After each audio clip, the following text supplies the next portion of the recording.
Bonsoir à toutes et à tous, bienvenue dans cette édition de nos informations des titres de l'actualité ce soir.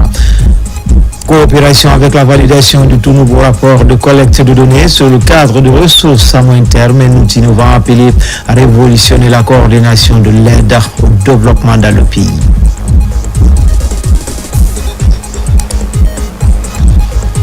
Et puis au ministère de l'élevage, la question d'hygiène alimentaire préoccupe. À Sigiri, un abattoir vient d'être inauguré, l'objectif étant d'améliorer les conditions d'abattage des animaux. Enfin, nous irons sous les pieds du Mont Badiar, c'est à Koundara pour vivre les échos de la 20e édition du Festival national des arts et de la culture FENAC 2025. Toutes les régions du pays prennent part à ce rendez-vous culturel.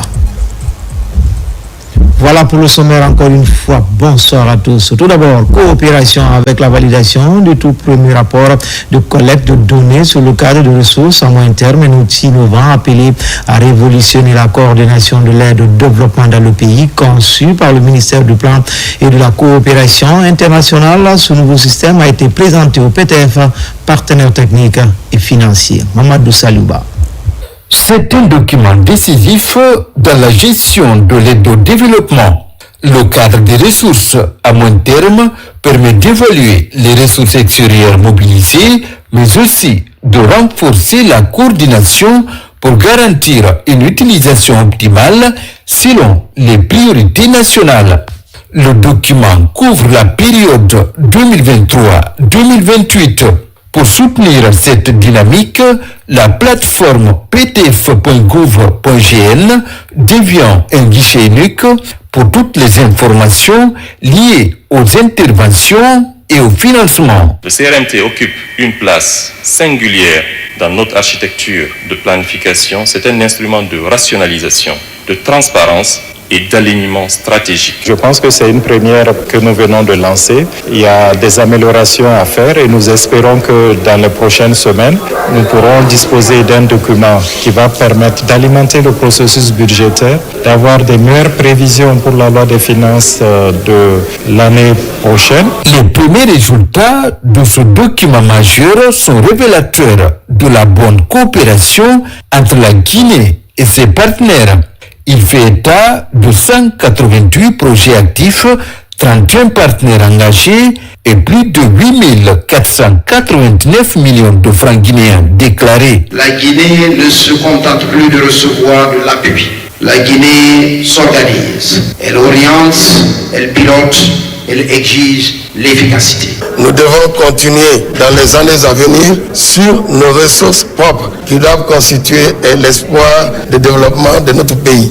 Et donc cela permet au moins d'avoir une visibilité sur les investissements structurants à faire. Avec la validation de ce premier rapport du cadre des ressources à moyen terme, la Guinée réaffirme sa volonté de garantir une coopération plus transparente, plus efficace. Modernisation des pratiques de gestion et planification, l'Office guinéen de publicité vient d'élaborer son tout premier plan stratégique, un plan établi pour la période 2026-2030 et qui devrait permettre à l'OGP de mobiliser plus de ressources et soutenir le développement économique. Plus de détails avec Thierry Diallo.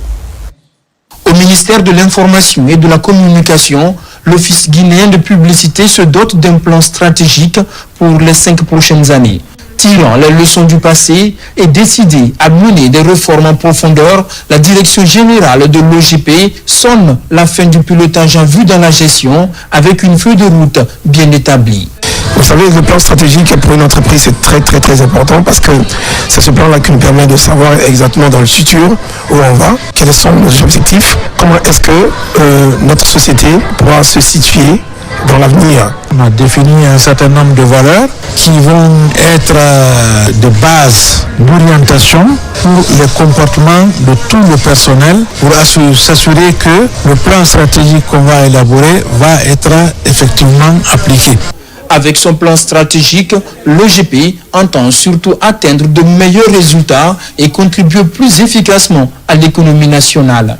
Le plan stratégique envisage de pouvoir permettre à l'OGP d'engranger 150 milliards de nos francs par an de chiffre d'affaires contrairement aux 60 milliards actuels. Ça, c'est par exemple un objectif à l'horizon 2030 que le séminaire a pensé que l'OGP pourrait atteindre si toutes les stratégies mises en place sont respectées. Et je pense que la mise en œuvre ne fera pas défaut puisque désormais il y a une feuille de route. Avant son plan stratégique, l'OGP a élaboré un manuel de procédure et mené avec succès son plan de redressement.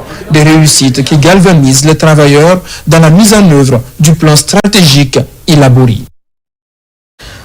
Lutte contre la désinformation en cette période électorale, la question est au centre des débats avec les responsables du digital. La cellule de veille met en garde les médias contre cette pratique. Des mesures allant jusqu'à la poursuite judiciaire sont annoncées. Abaka Junior Kamara. La cellule numérique de veille contre la désinformation en période électorale intensifie sa communication sur le décryptage des actes de désinformation en cette période sensible des élections présidentielles. L'exemple est pris sur la ville aurifère de Sigiri où les jeunes étaient dans les rues pour dénoncer les dérives liées à l'exploitation minière. Notre objectif, c'est la lutte contre la désinformation en période électorale. Notre devoir aussi est celui de présenter aux Guinéens des bonnes informations. Des spéculations avec des faux comptes sur les réseaux sociaux jusqu'aux poursuites judiciaires, en passant par l'irresponsable utilisation de l'intelligence artificielle, tout a été passé au peigne fin afin de mettre chaque utilisateur devant ses responsabilités. La lutte contre la désinformation, elle est en train de pousser aussi ses frontières. Mais il demeure toujours des possibilités pour des personnes mal intentionnées de créer des comptes obscurs sur lesquels des échanges d'informations sont effectués.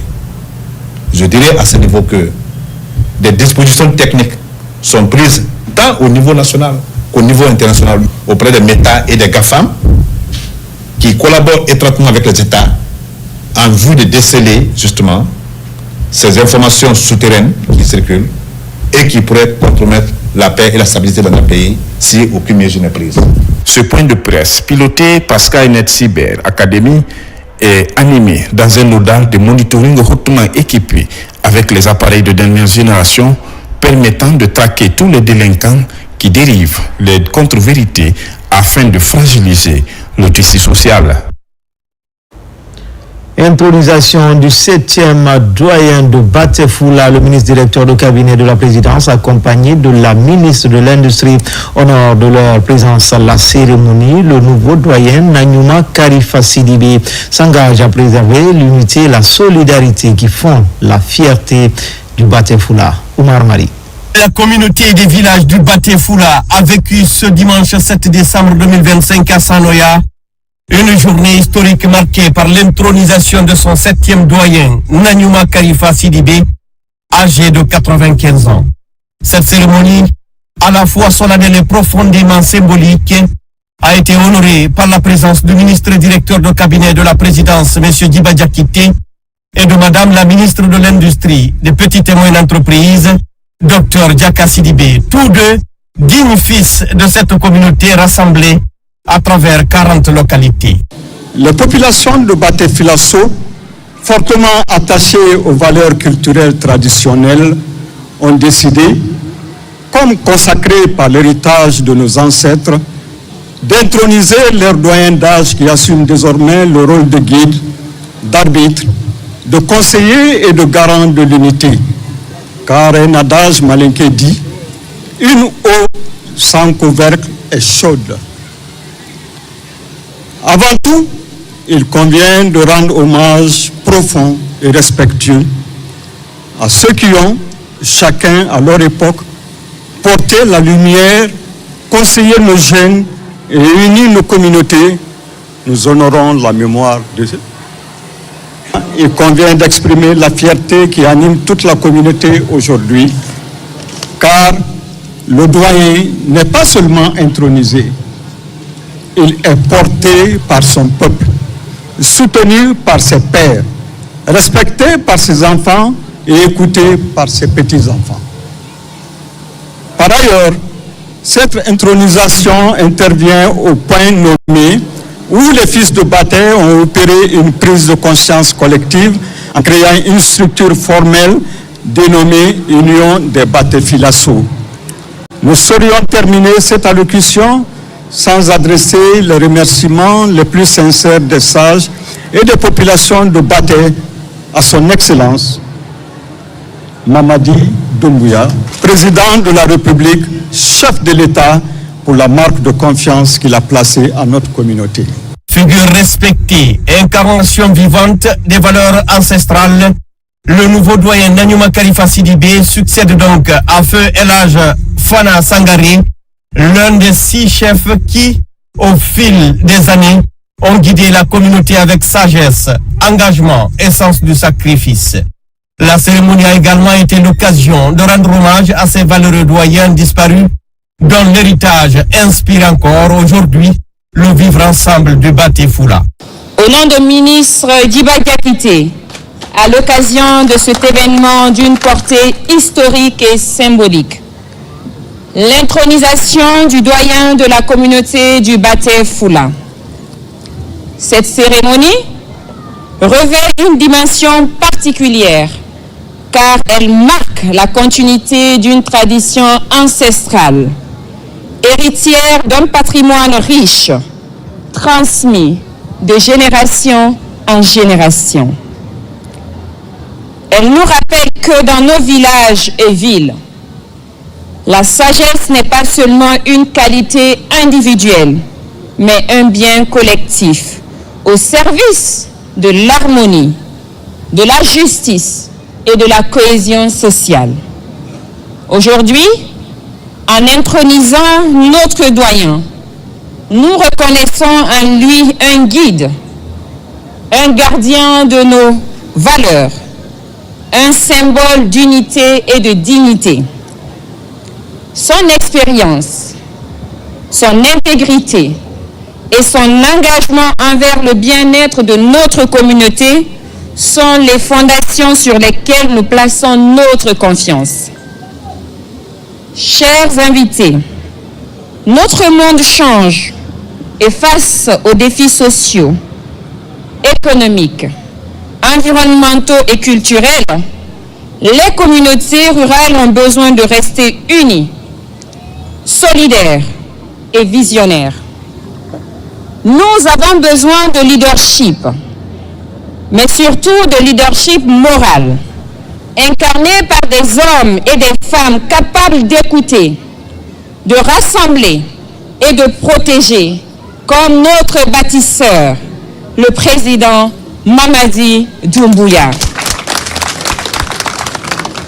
C'est pourquoi aujourd'hui, nous demandons au Tout-Puissant de bénir notre doyen, de renforcer sa santé, sa sagesse et sa longévité.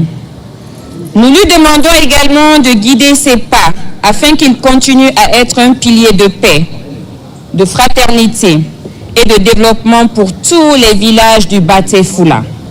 Dans une atmosphère empreinte de respect, de ferveur populaire et de spiritualité, le passage symbolique de l'autorité marqué par l'intronisation du nouveau doyen a illustré la continuité des liens sociaux, culturels et spirituels au sein de la communauté du Baté Foula.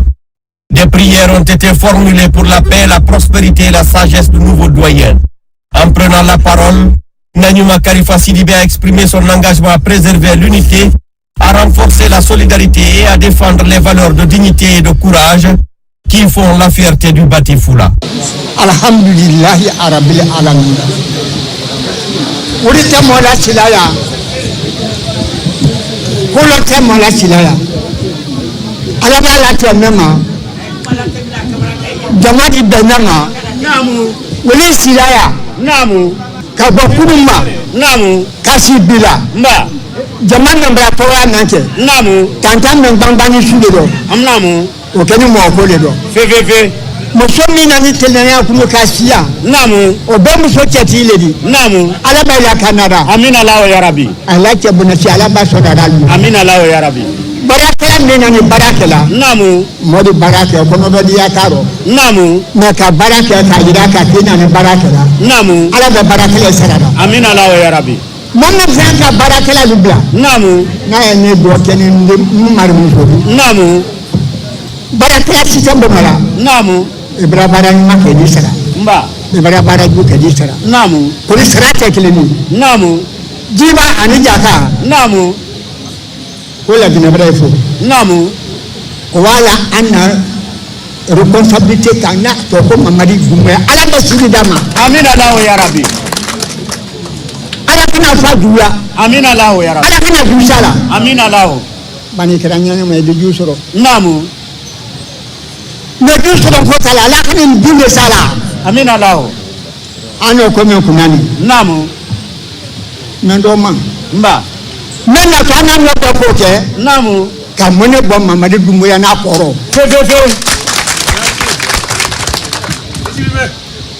Ka mone bo Mamadi Doumbouya na koro. Amu. Wote da kuni nedi. Mba. Bamra do ko mena amra do. Ko borka. Mba. Ala bela kanara. Amin Allah ya Rabbi. Ko borka. Namu. Ala be bol sala gina koro. Amin Allah ya. Ala bela gina bol sala koro. Amin Allah ya Rabbi. Ala be kuma kan mena jama bu. Amin Allah ya Rabbi. Ala be jama kuma kan mena bu. Mba. Jama nan fenena ne ala jama sara. Amin Allah ya Rabbi. Albra do alhamdulillah tay ko sara bala na ko wa ala bana alhamdulillah. Ala bo ka ni. Amin Allah ya Rabbi. Ka balo sona albanya ala bo ka da. Amin Allah. Ka balo sona albanya ala bo ka da. Amin Allah. Ka jamana suma ka suma baka ala taala da ala bo ka da. Amin Allah ya Rabbi. Ni celari horoma. Barakat horoma. Nanum fali horoma. Sallallahu alayhi wa sallam. Désormais, le nouveau doyen sera chargé d'assumer plusieurs responsabilités essentielles, médiateur des conflits, garant des traditions, pilier de la cohésion sociale, guide moral et spirituel de l'ensemble des villages du Batéfoula.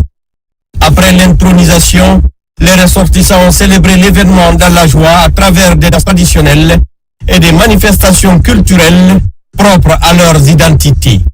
La communauté du Batéfoula a profité de cette grande mobilisation pour exhorter ses fils et filles à rester unis et à accompagner la vision du chef de l'État, son Excellence Mamadi Doumbouya, pour un avenir de paix, de cohésion et de développement. Dans le reste de l'actualité, au ministère de l'Industrie et des petites et moyennes entreprises, l'heure est à la vulgarisation des données de petites et moyennes entreprises et la loi sur le contenu local. La campagne lancée va s'étendre sur toutes les régions du pays, portée sur une approche multisectorielle. Elle cible les administrateurs, le secteur privé et la société civile. Abdul Karim Kamara. Chez les PME, plus question d'aller en rang dispersé. Désormais, elles sont orientées dans une base de données logée à la Direction nationale des PME, un outil dont la conception a été financée par la BAD à travers le projet d'appui technique à l'emploi des jeunes. Ici, la vulgarisation de cette base de données est lancée, mais couplée à celle de la loi portant contenu local. C'est une base dynamique qui permet à cette direction-là et à ses cibles d'interagir pour pouvoir mieux structurer ce volet d'entrepreneuriat en faveur de notre pays en fait. Plus de 148 000 entreprises formelles et informelles sont enregistrées dans cette base de données des PME. Sa vulgarisation simultanée avec la loi portant contenu local auprès des acteurs publics privés va permettre une meilleure intégration des entreprises locales. J'ai appris beaucoup de choses, c'est une bonne chose. Si on respecte tout ce qu'on a dit ici, ça va nous aider beaucoup. Du côté de la Chambre de commerce, c'est des initiatives que nous soutenons, que nous accompagnons, n'est-ce pas, pour une large compréhension de tous les secteurs privés guinéens. Initiée par le ministère de l'Industrie, cette vulgarisation devrait contribuer à l'opérationnalisation du projet d'appui au développement industriel et à la résilience des PME. Chaque acteur doit pouvoir connaître le contenu de la loi portant contenu local et aussi, en tant que PME, pouvoir s'enregistrer au sein de la base de données afin de bénéficier des opportunités que l'écosystème des PME offre à ces PME. Pour la mise en œuvre de cette activité de vulgarisation, il a été constitué une équipe pluridisciplinaire coordonnée par la Direction nationale des PME avec l'appui technique de l'unité de coordination et d'exécution des projets. Il existe désormais une convention d'échange d'expérience en chirurgie orthopédique entre le centre hospitalo-universitaire d'Onka de Conakry et celui de Charles Nicolle de Tunis. Ces deux centres s'engagent dans le renforcement des capacités des spécialistes en chirurgie orthopédique et traumatologique. Robert Siditono, Mohamed Yansani. Ces échanges d'expériences tenus à Conakry entre spécialistes à la faveur du 3e congrès de la SOGICOT, Société guinéenne de la chirurgie orthopédique et traumatologie autour des complications de la prothèse totale de la hanche, ont connu une avancée. D'abord, par la signature d'une convention entre CHI Donka de Conakry et CHI Charles Nicolle de Tunis à travers le professeur Léopold Lama et le professeur Ben Salah dans le cadre du traitement et de la prise en charge des patients. Je suis à la fois fier et content d'avoir signé cette convention. À la fin, on aboutit à un papier officiel qui va faciliter l'échange des connaissances, que ce soit sur le plan scientifique, théorique que pratique, entre les deux services et entre les deux pays.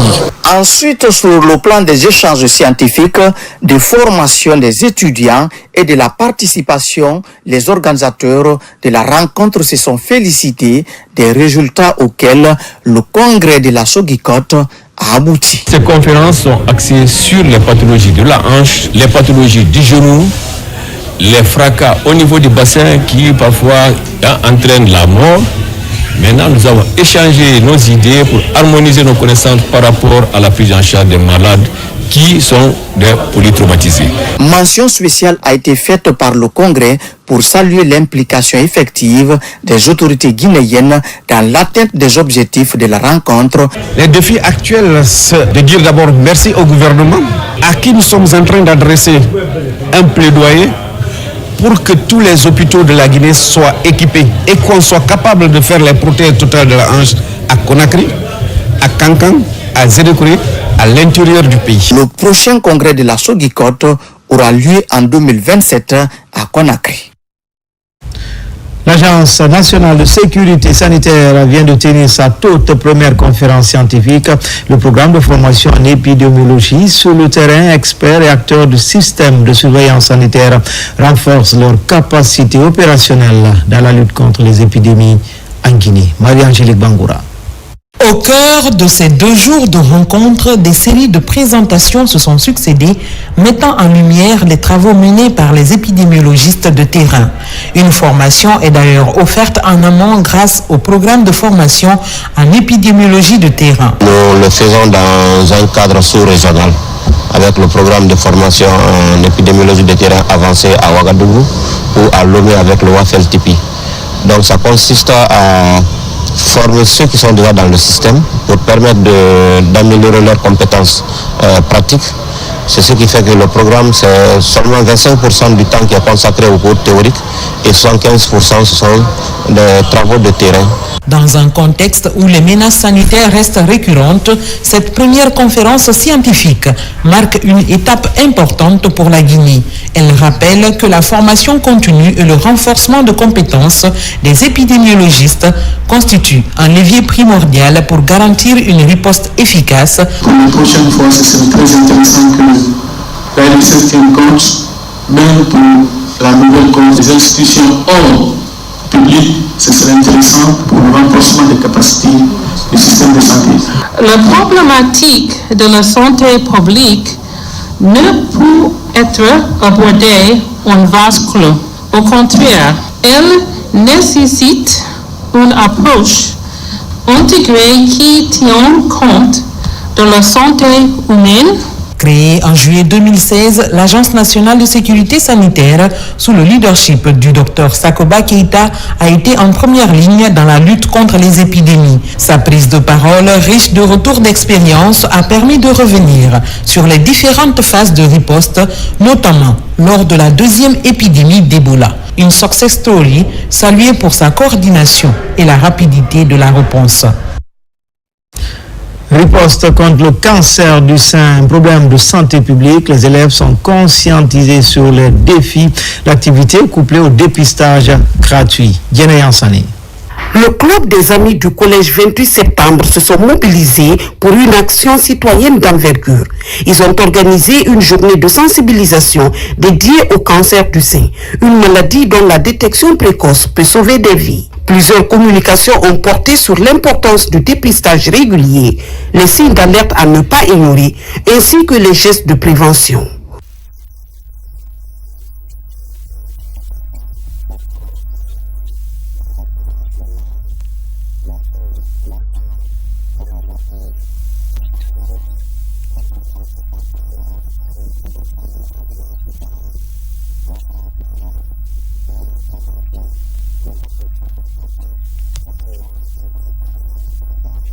En marge des échanges, une opération de dépistage gratuit a été mise en place pour permettre aux femmes présentes d'effectuer un examen de contrôle sur place, accompagné de conseils personnalisés de la part de professionnels de santé.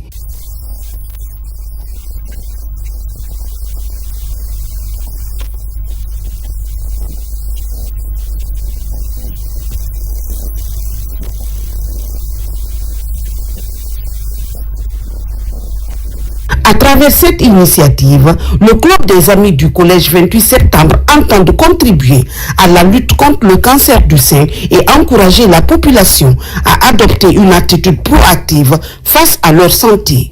Une action saluée par les participants qui souhaitent voir ce type d'événement se multiplier dans la communauté. La sexualité en milieu scolaire, la problématique en débat qu'il y a des élèves venus des différentes concessions scolaires de la commune urbaine sont sensibilisés face à certains travers sociaux avec la présence massive des ados sur les réseaux sociaux. La santé sexuelle dans les écoles se pose en termes de défis.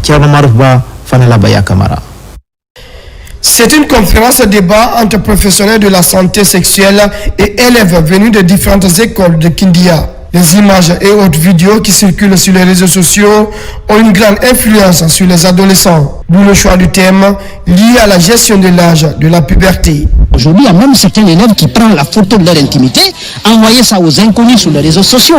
Il y a d'autres hommes même qui prennent la photo de leur intimité, envoyer ça. Donc comment leur faire préparer mentalement pour leur dire attention, ce que vous faites là, ce n'est pas autorisé, il faut arrêter, concentrez-vous sur l'essentiel, préservez votre âge de puberté parce que c'est à cette période, vous pouvez être concentré et à faire beaucoup de choses. Des messages sont ainsi véhiculés sur les différentes conduites à tenir pour éviter toute déperdition scolaire liée à la sexualité. L'idée est de renforcer la lutte contre les travers sociaux dans les écoles. La sexualité, c'est un sujet assez tabou qui n'est pas enseigné dans les familles et surtout dans la société. Donc, il nous a permis déjà de connaître ici certains thèmes et certaines approches. À faire comprendre la gestion de la puberté dans les milieux scolaires et diminuer un peu le comportement vulgaire sur les réseaux sociaux qu'on a vu tout récemment, surtout à Kindia, qu'on n'a pas aimé. Et donc, on a jugé nécessaire de venir pour qu'ils puissent passer dans les salles de classe des différentes écoles. Des campagnes de sensibilisation seront ainsi menées dans les différentes écoles de Kindia pour prêcher les comportements à tenir. En une de mire, améliorer les résultats des différents examens nationaux. Renforcement de la gouvernance locale, la préfecture de Dubreka vient de franchir une étape importante en matière de développement communautaire. Les autorités locales annoncent la mise à disposition d'un fonds destiné à soutenir les initiatives de développement. C'est le fruit du partenariat public-privé entre l'État et les sociétés évoluant à Dubreka. Abakaramin Kamara. À Dubreka, les autorités locales se mobilisent pour renforcer la gouvernance de proximité. À l'initiative du préfet, cette rencontre a été initiée. Elle a réuni les présidents des délégations spéciales et les sous-préfets de la préfecture. Au cœur des échanges, l'annonce de la mise à disposition d'un fonds de plus de 4 milliards de francs guinéens pour soutenir les projets de développement communautaire. Il faut leur dire que ce fonds n'est pas venu pour être détourné ou pour prendre d'autres chemins qui n'est pas le développement de la population impactée. La population doit voir ce qu'ils ont fait avec ce montant. Il ne s'agit pas d'écrire rénovation et quoi. J'ai dit non. Des projets qui intéressent la population. Il y a les marchés, il y a les maisons de jeunes, il y a l'éducation. Tout ça là, le projet doit être un projet public qui doit bénéficier à tous les citoyens de leur localité. réparti entre les 6 communes concernées. Ce financement constitue une compensation liée à l'exploitation des mines et carrières. Il résulte d'une coordination entre le gouvernement guinéen et les sociétés minières implantées dans la préfecture. Cet argent-là, c'est pour le développement. Nous attendons beaucoup ça parce qu'on a des activités à faire. Parce que c'est notre travail, c'est notre trace qu'on va laisser ici que la population va nous acclamer. Nous, vraiment, c'est le progrès. Nous voulons le développement de nos collectivités. Nous avons bel et bien reçu. Nous sommes prêts désormais à venir regarder en face ces populations bénéficiaires pour les faire des promesses, pour les faire des suivis, pour les faire des projets pour le développement dans ces zones impactées. Ces ressources viennent donner un nouveau souffle aux collectivités en leur offrant la possibilité de réaliser des infrastructures de base longtemps attendues. La remise officielle des chèques aux communes bénéficiaires marquera la prochaine étape, signe d'une volonté affirmée de consolider la gouvernance locale et d'impulser un développement durable à la base. Comme annoncé dans les titres au ministère de l'élevage, la question de l'hygiène alimentaire préoccupe à Sigiri et un abattoir vient d'être inauguré. L'objectif étant d'améliorer les conditions d'abattage des animaux. Marie Koumba Sobogi, Sonasagnou. À Sigiri, la mise en service de cet édifice flambant neuf était longtemps attendue par les citoyens. Par cette coupe de cordon inaugurale, la cité de Mandembere est dotée à nouveau d'un nouvel abattoir moderne. Cet abattoir vient ainsi allonger la liste des infrastructures en cours de réalisation dans cette ville. Nous avons aujourd'hui décidé dans notre commune urbaine offrir ce nouvel abattoir à l'ensemble de la population de Sigiri. Parce que la gouvernance de M. le Président de la République, c'est d'abord l'efficience, c'est aussi l'efficacité. Donc il faut produire des résultats. J'invite tous les opérateurs, que tout soit bouchers, marchands, charcutiers, de bien respecter les lois prévues par la commune urbaine de Sigiri pour cet ouvrage. Avec une grande capacité d'accueil des animaux d'élevage, l'édifice permettra d'améliorer les conditions d'abattage, de transformation et de conditionnement de la viande, ainsi que des systèmes de traitement des sous-produits. La commune urbaine de Sigiri doit être félicitée, ainsi que tous les bienfaiteurs pour cette réalisation. La réalisation de cet abattoir moderne s'inscrit désormais dans une dynamique de modernisation de ces infrastructures publiques. L'initiative vise également à garantir la sécurité alimentaire, à stimuler l'économie locale et à renforcer la chaîne de valeur de l'élevage ici à Sigiri. La Direction nationale des petites et moyennes entreprises vient d'abriter une session de formation. C'est Global Vision Internationale qui pilote l'exercice. Objectif, renforcer les compétences des jeunes entrepreneurs en Guinée. Mikini Moussa Kamara, Marwan Kamara. Cette formation gratuite en hygiène, sécurité et environnement du cabinet Global Vision Internationale vise à renforcer les compétences des jeunes à travers le pays. Nous sommes dans un pays et il y a beaucoup d'industries alimentaires, il y a des industries agroalimentaires. Et pourquoi? Parce qu'il ne faut pas s'en savoir que si vous constatez dans les différentes entreprises, vous allez constater que c'est des étrangers qui sont en train de travailler à la place de nous les jeunes Guinéens. Et de là, on s'était dit quoi? Nous, le cabinet Global Vision, d'en finir avec ça. Parce que de former la jeunesse, afin que ces jeunes-là puissent répondre ici aux besoins des besoins exprimés par les différentes entreprises. Plus de 500 jeunes ont participé à cette formation. Il est question d'améliorer leur employabilité et favoriser leur intégration professionnelle. Donc on a décidé d'initier cette formation, non seulement à Conakry, mais aussi sur toute l'étendue du territoire. De Conakry à Yomo, nous avons des représentants. Nous formons les jeunes non seulement sur Conakry, mais nous formons aussi les jeunes à l'intérieur du pays. Donc nous n'oublions personne. La valorisation des compétences locales, la promotion de la culture de la sécurité ainsi que le développement d'une main-d'œuvre qualifiée répondant aux exigences des secteurs miniers, industriels et tertiaires sont des objectifs globaux de cette session. Direction Bokeh, plus précisément à Dabis, Sud-Zone, où le travail de la terre se développe pour plus de résultats. Un appui est accordé au groupement de femmes, un véritable ouf de soulagement pour les bénéficiaires. Younous Atawel Kamara, Bintou Touré, Mohamed Mara. Après les autres sous-préfectures de Bouquet, c'est au tour de la commune rurale de Dabis de bénéficier de ce projet d'appui à l'autonomisation économique et de leadership des femmes à travers la mise en place des associations villageoises d'épargne et de crédit. Il vise à accompagner les femmes de la contrée dans le cadre du développement de leurs activités génératrices de revenus. La mise en place des GUE permettra aux femmes de Dabis de renforcer leurs capacités économiques, de développer des activités génératrices de revenus et gagner en autonomie financière. Les résultats que nous attendons de ce projet sont simples et concrets et il s'agira entre autres la mise en place de cette association villageoise d'épargne et de crédit composée à 90% des femmes et des jeunes filles vulnérables.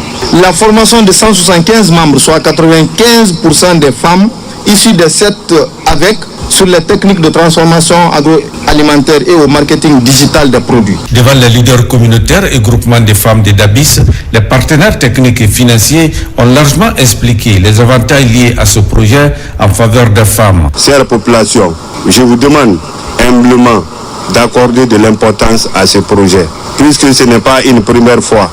Nous avons une réalisation qui est faite à Tabigne, qui est une école.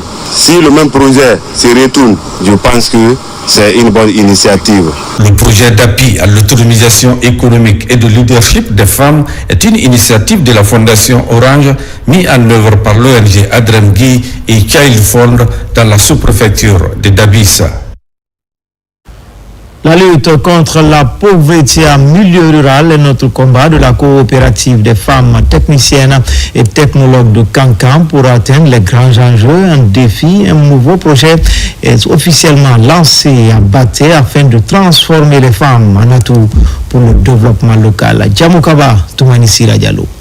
Dans le registre du renforcement des opportunités économiques au sein des centres d'apprentissage, la technologie s'impose pour garantir l'autonomisation féminine. Ce rendez-vous de Cancan dévoile les ambitions du projet d'inclusion numérique et financière destiné aux femmes. 2 institutions soutiennent le processus pour offrir aux cibles des compétences digitales capables de dynamiser leurs activités génératrices de revenus.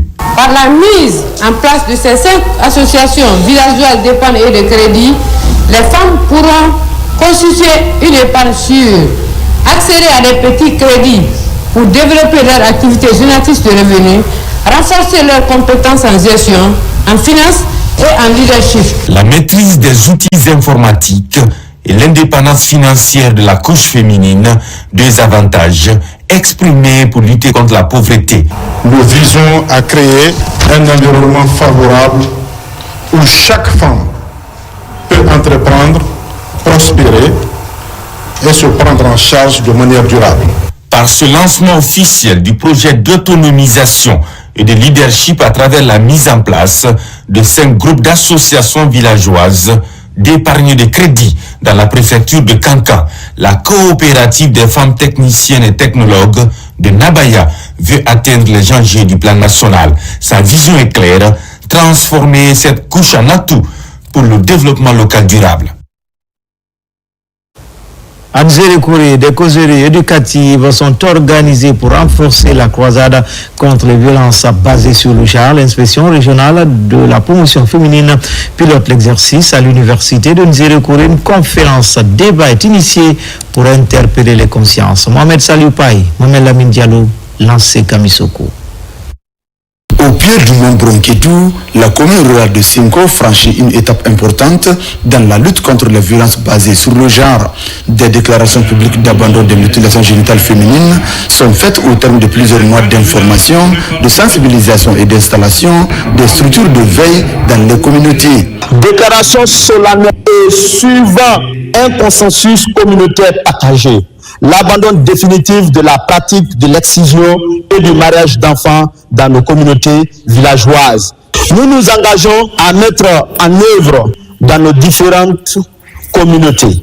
Aujourd'hui, je suis très contente. Je suis comblée de joie. Puisqu'il faut savoir d'abord que l'excision est sous forme de violence basé sur le genre. Si les initiateurs de cet espace d'échange appellent à la pérennisation des acquis, les autorités administratives, elles, s'en réjouissent et promettent un suivi constant des engagements pris. Pour la pérennisation des acquis du projet, je demande humblement aux autorités à tous les niveaux et les communautés de continuer à soutenir quotidiennement les actions des structures de protection afin d'amener les autres villages à déclarer l'abandon de l'excision et mariage d'enfants dans la commune rurale de Senko.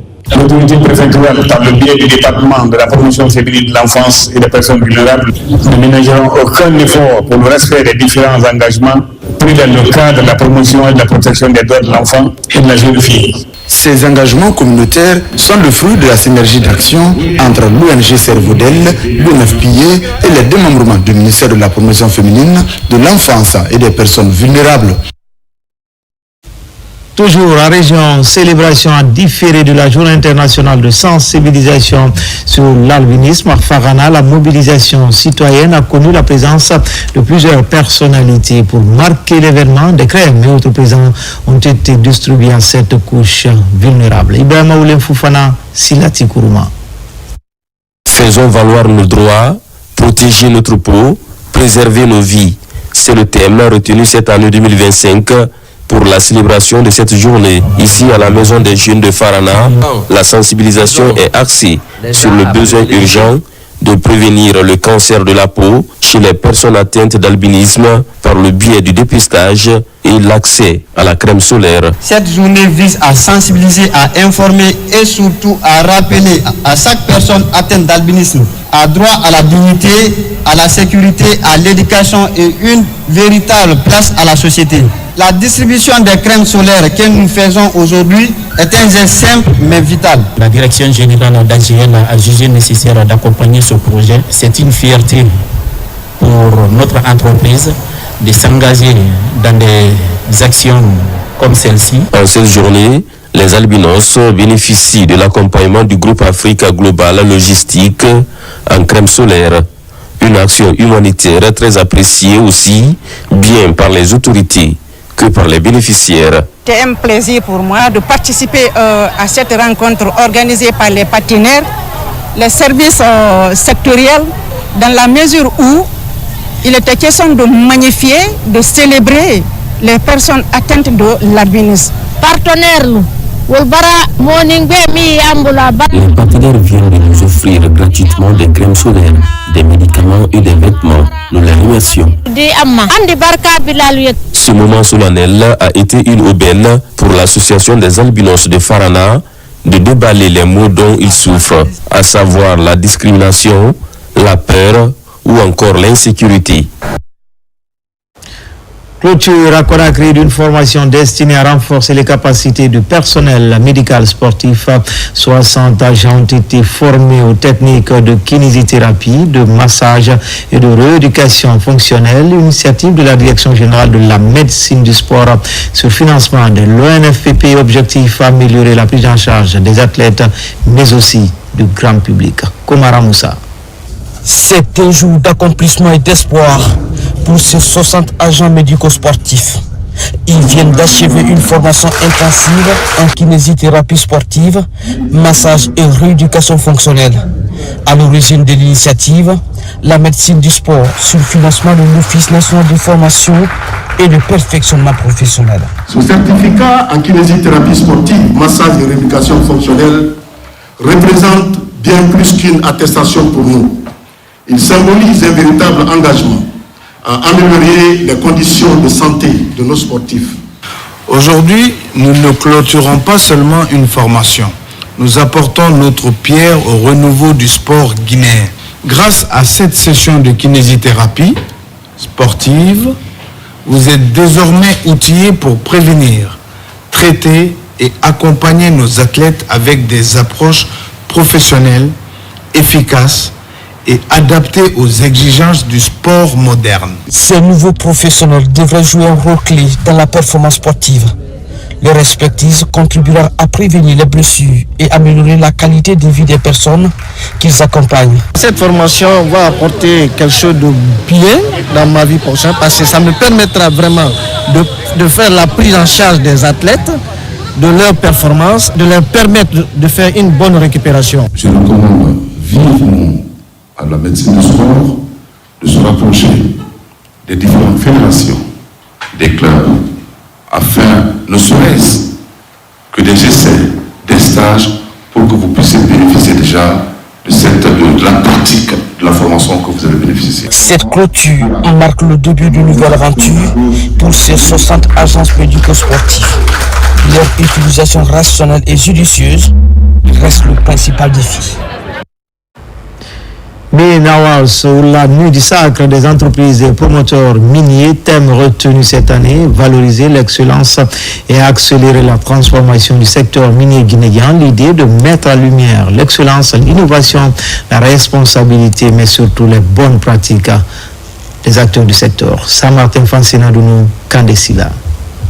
Les mines Navars, la plus grande messe de distinction du secteur minier en Guinée. L'événement est à sa 4e édition. Une diversité d'acteurs du secteur extractif national mobilisés pour célébrer l'excellence, l'innovation et la responsabilité sociétale. Les mines Navars Guinée ne sont pas seulement une cérémonie de distinction. Ils sont une plateforme de reconnaissance, mais aussi un appel à responsabilité. Ce soir, les lauréats que nous allons honorer ont su se distinguer par leurs performances techniques et opérationnelles. Le ministère des Mines et de la Géologie, son rôle, c'est d'être aux côtés des sociétés minières, tant que celles-ci respectent les règles, respectent le code minier, respectent les conventions. Et elles sont notre principal allié et vice-versa. Les trophées remis aux 33 lauréats ont couvert une large palette d'innovations allant de la sécurité au travail, au respect du contenu local, en passant par la promotion des femmes, l'innovation environnementale, jusqu'au développement communautaire. Nous sommes honorés parce que cela dénote de la qualité de notre activité. Cela prouve à suffisance que Chalco est sur la bonne voie. Nous sommes heureux de la reconnaissance du monde minier. Notre cabinet, je crois que cette année, nous avons été l'un des meilleurs cabinets en ayant raflé de la meilleure catégorie en matière de recherche et d'études de faisabilité, mais aussi de respect dans le domaine environnemental. Les mines Avance Guinée s'imposent aujourd'hui comme un rendez-vous annuel incontournable. Objectif, reconnaître les performances opérationnelles, encourager la bonne gouvernance des ressources, promouvoir les standards internationaux dans les mines guinéennes et valoriser l'impact socio-économique du secteur. Culture, destination au pied du Mont Badiar, c'est à Koundara pour les échos de la 20e édition du Festival national des arts et de la culture FENAC 2025. Toutes les régions du pays prennent part à ce rendez-vous culturel. L'ambiance est bonne enfant, comme on va le voir avec nos envoyés spéciaux Bausman, Mamadou Djoumaba.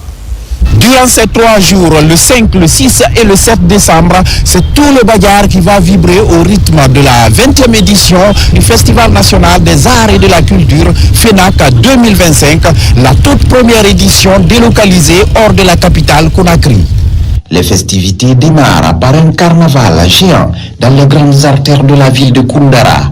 Une véritable célébration de la richesse et la diversité du patrimoine culturel guinéen. C'est toutes les 8 régions administratives du pays qui prennent part à cette fête. Après le carnaval, place à la cérémonie de lancement officiel. Koundara a eu l'occasion de réunir toute la Guinée, de conjuguer le même verbe, de sortir ensemble et rentrer ensemble. L'année prochaine, vous serez convoités parce que Koundara a eu cet événement pour zéro. D'autres vont construire leur préfecture pour abriter ce événement. Vous serez convoités, monsieur le ministre. La cérémonie est marquée par la présence de certains membres du gouvernement et des invités de marque venus des républiques sœurs du Sénégal et de la Gambie. La promotion, la valorisation des identités culturelles propres à chacune de nos communautés reparties sur l'ensemble du territoire national est gage d'unité nationale de paix et c'est un véritable rempart contre toutes les manipulations qui sont des terreaux fertiles à la division au repli identitaire. Ce que nous faisons ici aujourd'hui va au-delà du spectacle. Nous permettons aux Guinéens de se donner la main. Au nom de M. le Premier ministre, chef du gouvernement, M. Amadou Ouriba, exprimer toute ma gratitude à M. le Président de la République, le chef de l'État, M. Mamadi Doumbouya, qui depuis les premières heures de la refondation a cru que la culture était un vecteur essentiel pour bâtir le vivre ensemble, un vecteur essentiel pour accélérer la croissance économique de notre pays, mais aussi un vecteur clé pour le rayonnement de notre pays, tant au niveau national qu'international. La cérémonie d'ouverture est teintée de toutes les couleurs, chorégraphies, des rythmes et d'autres sonorités qui vont résonner durant ces 3 jours de célébration de la culture nationale dans toute sa grandeur à Koundara. Enfin, non loin à Dakar, clôture tout en couleur également du Festival ouest-africain des arts et de la culture. Après plusieurs prestations, les rideaux sont tombés sous la présidence du ministre sénégalais de la culture et des commissaires de la CEDEAO et de l'UEMOA. Retour sur une soirée marquée par des performances artistiques et autres distinctions avec nos envoyés spéciaux Adam Mohamed Keita, Mohamed Touré. Le rideau est tombé sur le Festival ouest-africain des arts et de la culture. Après plusieurs jours de célébration, d'échanges et de prestations, l'édition de cette année s'est refermée dans une ambiance chaleureuse et hautement symbolique. La soirée de clôture a été marquée par une série de performances mettant à l'honneur la richesse culturelle de la sous-région. Danse traditionnelle, chorégraphie contemporaine, arts plastiques et création musicale se sont succédés sur scène pour le plus grand bonheur du public. C'est une immense joie de clôturer avec vous cette première et inoubliable édition de l'Ecofest. Regardez autour de vous. Regardez cette mosaïque de visages, de costumes de souris. Écoutez les rythmes qui résonnent encore. Sentez cette vibration qui a parcouru Dakar pendant 6 jours. C'est cela l'Afrique de l'Ouest. Une Afrique qui pense, qui crée, qui dialogue. La CEDEAO, et moi, avec l'autorisation du patronage du gouvernement du Sénégal, nous avons passé 6 jours à démontrer les richesses culturelles, les patrimoines culturels, les défis de notre jeunesse. Point culminant de la soirée, la remise des prix récompensant les artistes et groupes qui se sont distingués durant le festival. Une récompense saluée par les participants pour qui cet événement demeure une plateforme essentielle de visibilité et de partage. Rendez-vous est déjà pris pour la prochaine édition avec l'espoir d'un festival encore plus riche, toujours au service de l'unité culturelle et de la créativité ouest-africaine. Et c'est ainsi que se termine ce journal. Grand été le plaisir pour moi de vous servir. L'actualité se poursuit sur le www.rtgguinée.info. À bientôt pour d'autres actualités sur la Guinée, notre paradis, terre de richesse et d'innovation. Inch'Allah.